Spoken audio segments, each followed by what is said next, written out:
Hi guys, welcome to another session at Insights. So the final countdown has started for the mains exam. So we thought that we'll give you some final pointers that can help you in your preparation. Because at Insights we believe that chance always favors a prepared mind. So always keep pushing and keep preparing. Do not worry about the eventual consequences. Alright, so these are some of the pointers that you should keep in mind. The first is the answer writing. Alright, so by now a lot of you people have practiced answer writing. A lot of you people are able to finish answer writing, complete the paper entirely, and a few people are facing problem completing the paper, right? So see, always have two objectives in your mind when it comes to answer writing. The first objective is completing the paper with 5 minutes to spare. Now that is the end goal before you reach the exam hall. The second is in the entire 20 questions that you're going to write. Some questions may have average content, some questions may have above average content, but make sure that all the 20 questions will have above average presentation. Okay, that actually helps you get that extra marks. Fine. Now the one complaint that we usually receive is the problem with respect to completion of the paper.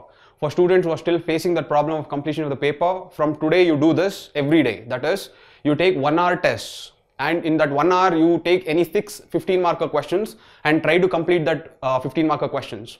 Okay, so every day when you're writing the 6 15-marker questions for every 1 hour, and you keep improving your content as well as presentation in that 6 questions, one, you get that speed, and two, you get that confidence to complete the paper. So make sure that you do it every day without missing even a single day from today. All right, so that will definitely help you out. Fine, so this is with respect to answer writing. So the second pointer is frameworks and dimensions. Okay, so the first thing that comes to your mind right now is how to go about my studies in the last 30 days of my mains exam, right? So the first thing is you keep revising whatever you've already done. Please don't miss on that. Revise as many times as possible. The second thing is you need to broad base your preparation. When I say you need to broad base your preparation, that is, you need to be exposed to as many issues that are happening around you as possible, right? How to do this? The best thing is take the mains test series that is available of all the different institutes that is available in the market. You can just take these questions. Once you take the questions, just do not attempt to write answers to all the questions. All right, just take those questions and try to see if you can create frameworks and dimensions. Okay, as many questions as possible, try to take these questions and keep creating dimensions and frameworks. All right, now when I say dimensions and frameworks, it means not English, but it means these 5 angles that you need to focus upon, and these angles are facts, case studies, examples, keywords, and dimensions. Okay, so governance has its own keywords, international relations has its own keywords, ethics has its own keywords. Try to bring these keywords. Even these subjects will have their own dimensions. Try to bring those dimensions, and the more and more you practice, the more and more you get better at it. So these are the 2 things that you need to focus on. One is revising whatever you've already done, and 2 is creating frameworks and dimensions to different issues around you. The third pointer is simulation. All right, try to simulate the exam-like conditions by taking the exams of all the papers at one go. All right, that is, in the 4 days, try to finish GS1, GS2 on one day, GS3 and GS4 on the second day, ethics on the third day, and then the 2 optionals, paper 1 and paper 2 on the morning and evening accordingly. This is very, very important, and do it with utmost sincerity and utmost seriousness. All right, because as we have already told, chance always favors the prepared mind, and there is nothing better prepared than simulating the exams. All right, the reason why this becomes important is whatever can go wrong in the exam, let it go wrong in this simulation itself. All right, one, it is trying to make you better prepared, and two, it is making you prepare for worst case scenario if something goes wrong. All right, so make sure that you take it with utmost sincerity and do the simulation exams thoroughly. The fourth is the attitude. The attitude is one of the most important aspect of this exam, and unfortunately it is the most underrated. Now, while studying for mains for the next 30 days, your attitude matters, because you need to study very swiftly and very fast. You need to absorb only those things that are actually required for your answers. That is, facts, examples, case studies, keywords, and dimensions. So be very smart with that. The second is writing tests. Attitude matters while you're writing mock tests, because a lot of people think that I'll scribble here and in the exam I'll write neatly. I'll not complete here, but in the exam I'll eventually complete. All this is actually a wrong strategy and wrong attitude. All right, be very sincere in your mock tests and try to attempt them as if that you're writing the mains exam itself. Okay, now attitude matters when you're creating new dimensions and framework, because you have to have that attitude of approaching these frameworks and dimensions on different issues as puzzles. If you have this attitude, it makes your preparation very joyful and it keeps your preparation interesting.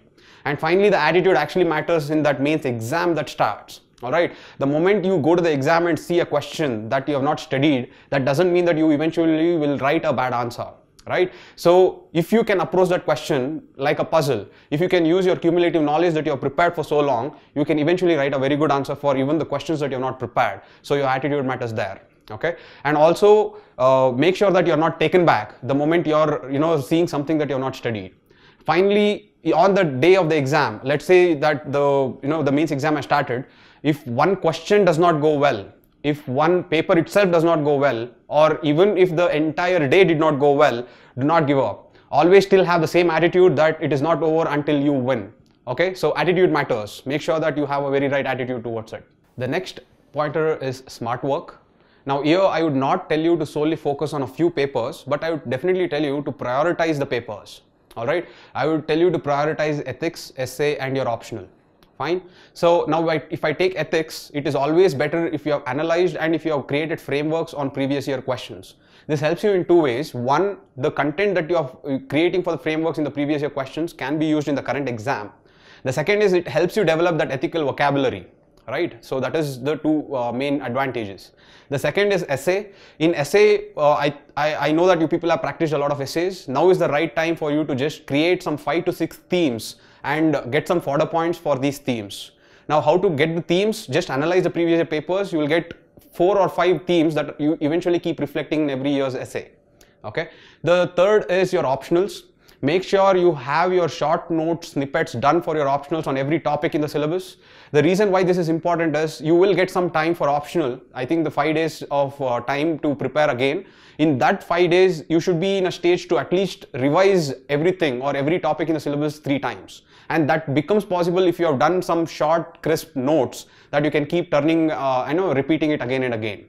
Okay. Finally, the fourth smart work is the paper specific language on any issue that you are going to focus on. If you take an issue before going to the mock test, first remember which paper you are writing, and before going to the mock test, take any issue and try to analyze that particular issue from the angle of the paper that you are going to write.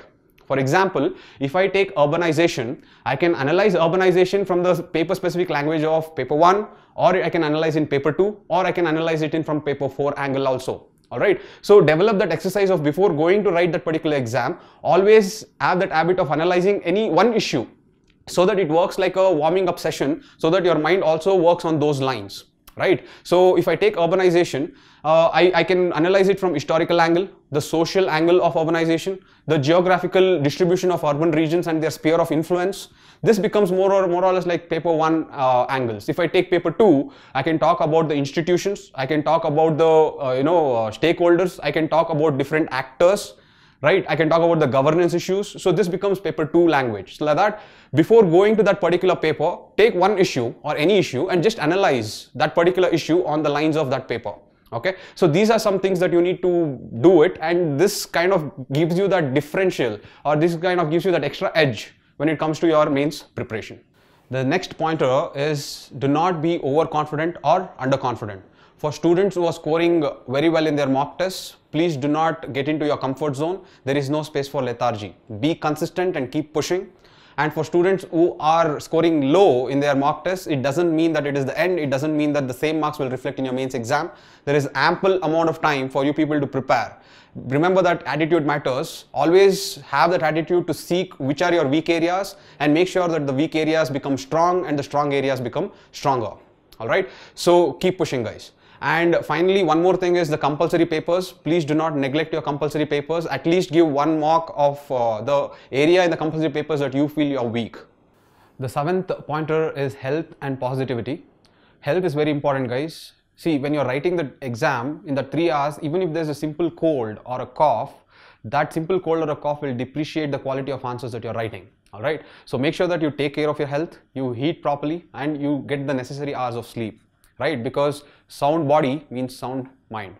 Right. The next is positivity. Make sure that you are positive in all aspects of life here for the next 30 days. Even when you're interacting with your friends, your peers, whatever you're reading, whatever you're doing, always see the positive side of it and remain positive. And that will actually spill over on your preparation as well as your exams. All right. So be positive and be healthy. The last and the most important pointer is believe. Believe in your notes, believe in your preparation, and believe in yourself. Okay. Believe that you are there and you are going to make it. Don't let anyone tell you otherwise. And also, for those people who are not writing the mains this time, everything that we have said in this video applies to you people as well. Make sure that you use this as an opportunity. The excuse of not writing the main should not be the reason why you are not preparing. All right. You also make sure that you are going to write the UPSC exam, but you're going to write the papers with 1 day delay. All right. With that attitude, if you proceed, your preparation will actually be on track.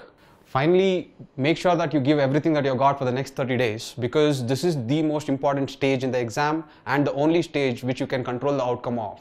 So make sure that you design your destiny accordingly.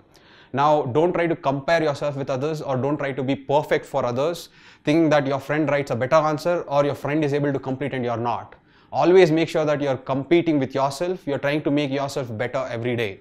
In that way, you're perfect in your own way, and hence the originality is conserved and originality is always appreciated. All right. So successful people usually don't wait for luck. They actually make their own.